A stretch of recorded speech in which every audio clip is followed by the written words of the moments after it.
Ya saya pikir ini bukan bencana ya. Ini bala. Oke. Ini malapetaka itu karena ini dibikin kan ini. Ya Bukan bencana alam ya. bukan bencana alam, ini bala ini dibikin sama negara nih kan. Jadi kan begini loh, Indonesia itu kan kita bagi dalam 3 lanskap besar. Ini kita sebut sebagai pantai barat Sumatera, Bukit Barisan, dan mengarah ke pantai timur. Nah, pantai barat Sumatera dengan Bukit Barisan itu dekat. Dan ini kan pemukimannya padat kan. Di pantai barat ini kan pemukimannya padat besar gitu.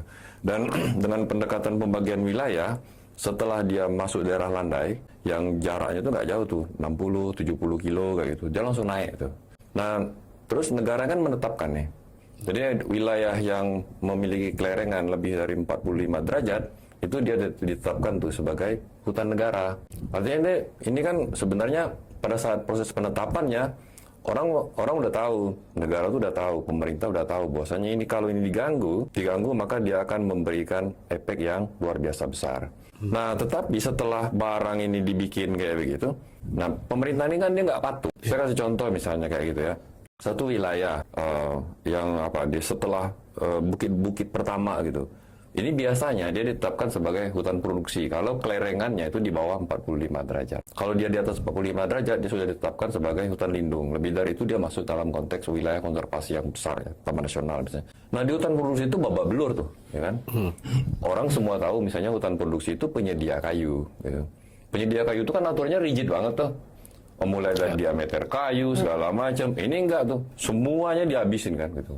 Dihabisin terus dikasih ruang. Ada pemain-pemain besar misalnya yang jadi payung.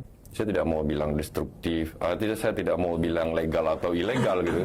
Tapi kan pemain besar yang jagain, terus ada bahasanya timnya tadi, dia menjadikan rakyat ini sebagai umpannya kayak gitu. Masuklah mereka. Ntar atas nama rakyat nih, kerusakannya atas nama rakyat dibikin selalu kayak gitu. Padahal ada pemain-pemain besar. Selain memang negara juga ikut memberikan legitimasi, PLTA Batang Toru misalnya. Itu kan ini kan kerjaan negara nih, berikan legitimasi. Wah, ini bagus nih buat sumber energi bersih bla bla bla gitu.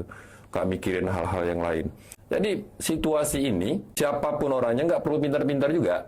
Orang tuh udah bisa prediksi tuh. Kalau kelerengannya lebih dari 45 derajat, maka potensi balaknya tinggi.